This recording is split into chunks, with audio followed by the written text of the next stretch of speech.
Kok ada teman saya Pak masuk penjara karena masalah hutang?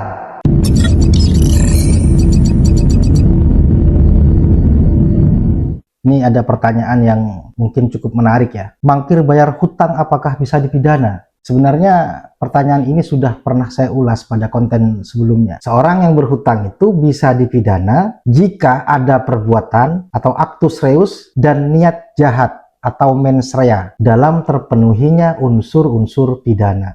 Jadi kalau polanya dalam urusan hutang piutang itu ada unsur yang memenuhi unsur pidana, terutama biasanya itu berkaitan dengan pasal 372 dan 378, yaitu tentang penggelapan dan penipuan. Pada pokoknya, masalah hutang piutang itu adalah masalah perdata. Atau jika seseorang mangkir bayar hutang, itu disebut wan prestasi atau ingkar janji. Jadi urusan hutang piutang atau seseorang yang wan prestasi atau ingkar janji itu ranahnya adalah ranah perdata. Tetapi ranah perdata ini kemudian juga muncul isu pidananya dan bisa dijerat dengan pasal-pasal pidana. Contohnya yang paling spesifik yang kemudian bisa menjerat seseorang dalam urusan pidana berkaitan dengan hutang piutang, yang pertama adalah perjanjian itu dibuat dengan menggunakan nama palsu.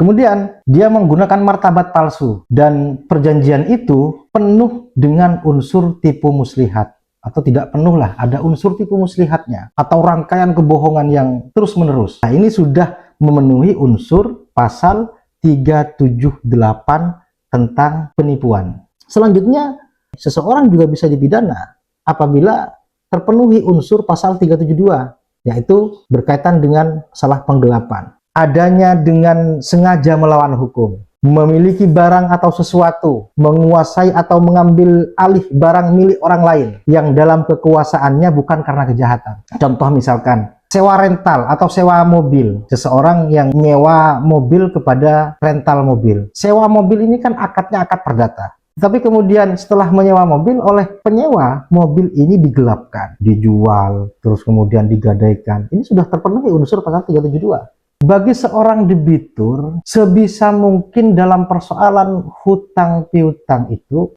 bisa terhindar dari urusan pidana. Karena pada pasal 19 ayat 2 Undang-Undang nomor 39 tahun 99 tentang hak asasi manusia. Poinnya adalah bagi siapapun yang berhutang itu tidak bisa dipidana penjara atau kurungan. Ini mendasari Undang-Undang nomor 39 tahun 99.